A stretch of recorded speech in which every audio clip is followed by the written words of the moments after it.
안녕하세요. 심야 간담회에 오신 여러분 환영합니다. 오늘 준비한 영상은 여름의 마지막을 맞아 간호사 일하면서 소름 돋았던 순간에 대해 이야기해볼까 합니다. 지난 구독자 이벤트에서 좋은 의견 주신 구독자님께 감사드립니다. 먼저 첫 번째 사연은 공포의 나이트. 때는 2년차 간호사가 되었을 때입니다. 2년 차면 업무도 어느 정도 적응하고 선생님들과도 좋은 관계를 유지할 때입니다. 첫 나이트였던 그날, 오늘도 스테이블하길 바라며 입장했습니다. 창문이 거의 없는 저희 병동은 우중충한 날씨 탓에 더욱 음산한 분위기였습니다. 인계를 받고 첫 번째 병실로 향했습니다. 빨리 정규 바이탈을 돌고 루틴 업무까지 해야지 하고 힘차게 갔는데 첫 번째 방 첫사람의 혈압을 재자 90에 50. 마르셔서 그런가? 중간 커프로 변경을 해보았습니다. 중간 커프로 변경을 해도 89에 49. 의사에게 노티를 하고 답이 올 때까지 두 번째 환자분에게 갔습니다. 두 번째 환자분은 열이 나기 시작했고 그렇게 세 번째, 네 번째 환자분까지 모두 바이탈이 흔들렸습니다. 다음 방은 괜찮겠지 하고 다음 방을 가자 다음 방 첫 번째 분은 에이 아닐 거야 다시 재자 다시 재도 80에 59. 에이 아닐 거야 또 다시 재도 70에 40. 점점 혈압은 잴 때마다 떨어져 갔습니다. 그때부터 제 나이트는 망하기 시작했습니다. 15분마다 혈압을 재고 혈액 검사를 나가기로 하고 15분마다 환자분의 혈압은 뚝뚝뚝 계속 떨어져 갔습니다. 누울 때마다 점점 더 낮아져 갔고 다음 팔로우업 때는 얼마가 나올지 너무 무섭고 소름 돋았습니다. 그렇게 그분은 혈액 수치도 낮아서 수혈도 하고 아주 바쁜 나이트였습니다. 아직도 다시 팔로우업을 하려고 그 버튼을 누르기 전 지옥 같은 심정이 떠오릅니다. 마치 도루마무에 빠진 것처럼 아무리 혈액을 주고 수액을 부어도 혈압은 계속 떨어져만 갔던 그날 밤의 나이트. 제가 일하면서 가장 소름 돋았던 순간 중 하나였습니다. 사실 병원에서 일하면서 이렇게 혈압이 떨어지는 경우가 많이 있지만 이렇게 팔로우업을 할 때마다 아무리 물을 주고 혈액을 주어도 이렇게 떨어져 갔던 건 처음이었습니다. 버튼을 누를 때마다 계속 떨어져 가는 혈압에 다음 팔로우업이 너무 무서웠고 소름 돋았던 기억 중에 하나였습니다. 이분은 혈변을 주고서로 왔었고 혈변 자체는 없었는데 계속 혈압을 누를 때마다 떨어져 갔고 결국 그렇게 밤사이에는 혈액과 수혈로 겨우 아침까지 기다렸고 결국 정규 때 첫 번째로 내시경을 가셨던 경험이 있습니다. 혈압이 떨어지는 일은 아주 흔한데 보통은 노에피를 달거나 혈액을 주거나 수액을 드리면 어느 정도 다시 안정화가 되는데 그분의 경우에는 계속 떨어져만 가서 너무 지옥 같았고 너무 그 같은 그런 메비우스의 띠에 계속 갇혀있는 기분이었어요. 그럼 이제 두 번째 이야기입니다. 두 번째 이야기는 그때 내가 안 갔더라면? 이 역시도 2년차 때의 일입니다. 대의 근무를 하며 환자분들을 퇴원시키고 검사를 보내며 바쁜 하루를 보내고 있었습니다. 그날도 10명의 환자 중 5명이 퇴원 예정이었고 나머지 5명이 검사 예정이었습니다. 바쁘게 퇴원을 보내고 검사를 보내고 정신없는 하루를 보내고 있었습니다. 환자분들이 검사를 다녀오시면 바로 가지는 못하더라도 10분에서 20분 후에는 꼭 가보는 편인데 그날따라 한 환자분이 내시경을 다녀오자마자 반대편 환자분한테도 갈 겸 검사 후 바이탈을 해야겠다 생각하고 갔습니다.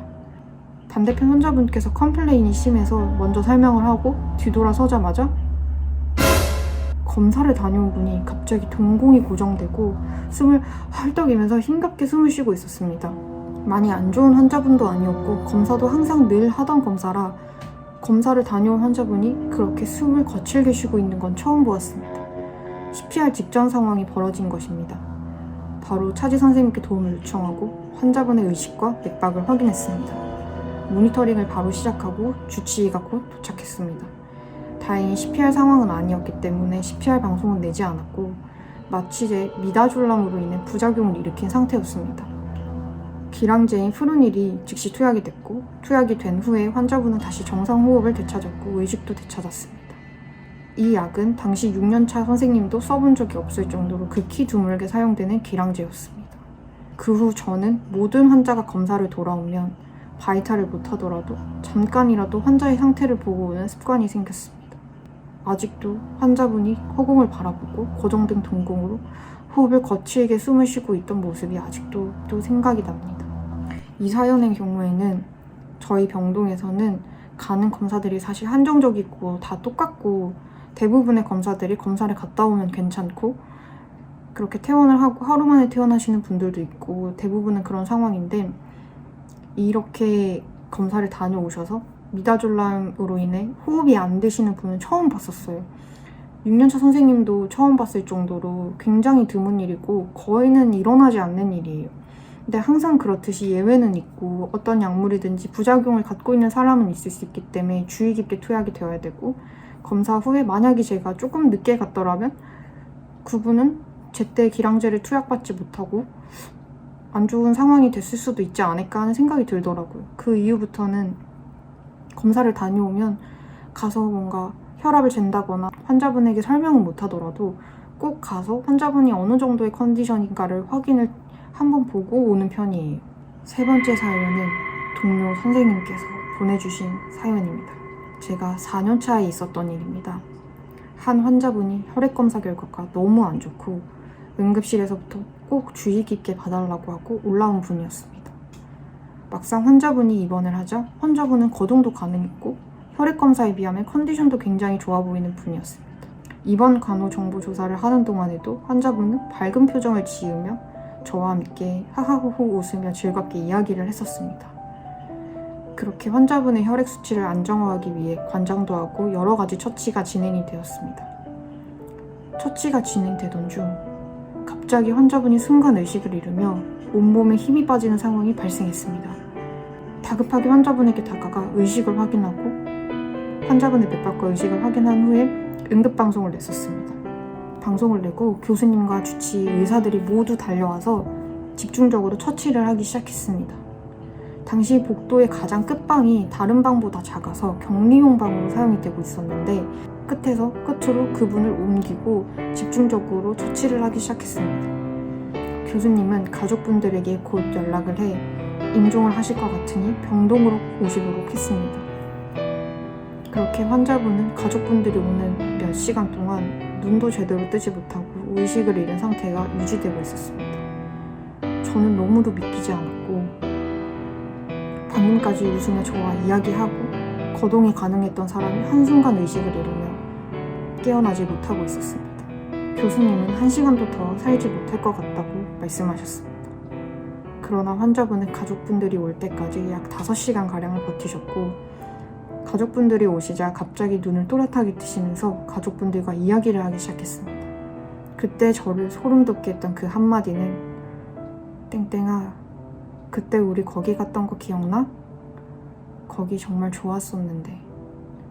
이렇게 이야기를 하고 가족분들과 인사를 나눈 후 임종하셨습니다.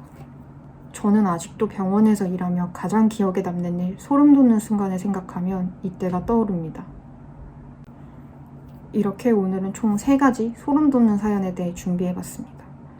심약 간담회라고 이야기를 지어봤는데 사실 간호사로 일하면서 소름 돋았던 순간은 굉장히 많지만 이 외에도 정말 소름 돋던 순간이 많지만 3가지만을 꼽아봤고 더 심각하고 소름 돋는 일들은 또 다음 기회에 모아서 이야기해보도록 하겠습니다.